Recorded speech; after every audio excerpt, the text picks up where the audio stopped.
In the halls of Hastinapura, under the glittering chandeliers and golden pillars, a game was about to begin, one that would decide the fate of empires.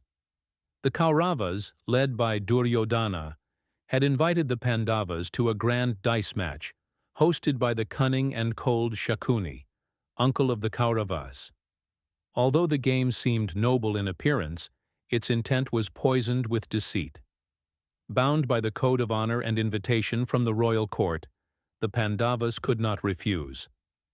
Yudhishthira, the eldest among them, a man of virtue and Dharma, took his seat at the board. But unknown to him, the dice used by Shakuni were no ordinary dice. They were enchanted to always roll in Shakuni's favor. As the game began, Yudhishthira, caught between pride and the heat of the moment, began to wager more than gold and jewels.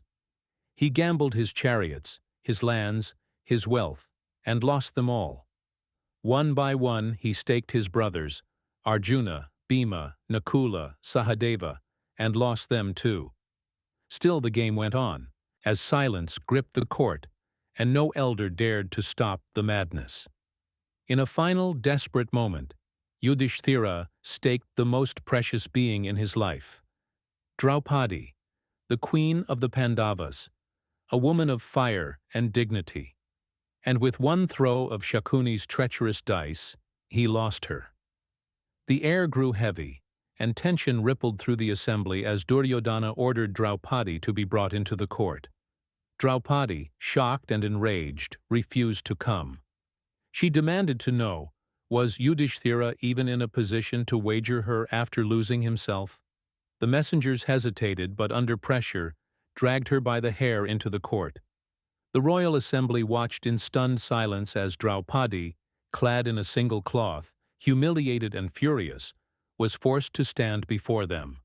Duryodhana, emboldened by victory, mocked her and ordered Dushasana to disrobe her in front of the entire court. As Dushasana reached out and began to pull her sari, Draupadi raised her hands and called out from the depths of her soul, not to her husbands, not to the elders, but to Lord Krishna, the only one who could hear her in that moment of complete surrender.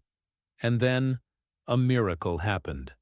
As Dushasana pulled and pulled, the sari never ended. It kept coming endlessly, a stream of cloth that wrapped Draupadi like divine armor.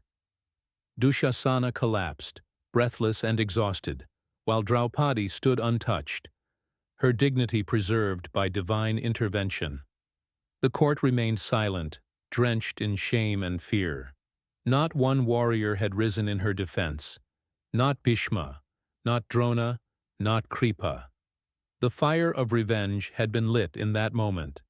Draupadi vowed that the Kauravas would pay for this insult, and Bhima, enraged beyond words, swore to kill Dushasana and drink his blood in battle. Thus began the slow but unstoppable march toward the great war of Kurukshetra, a war not just for land or power, but to restore honor, justice, and Dharma. If you enjoyed this story, don't forget to like, share, and subscribe to Mythology Medley. Click the bell icon for more such amazing mythological content.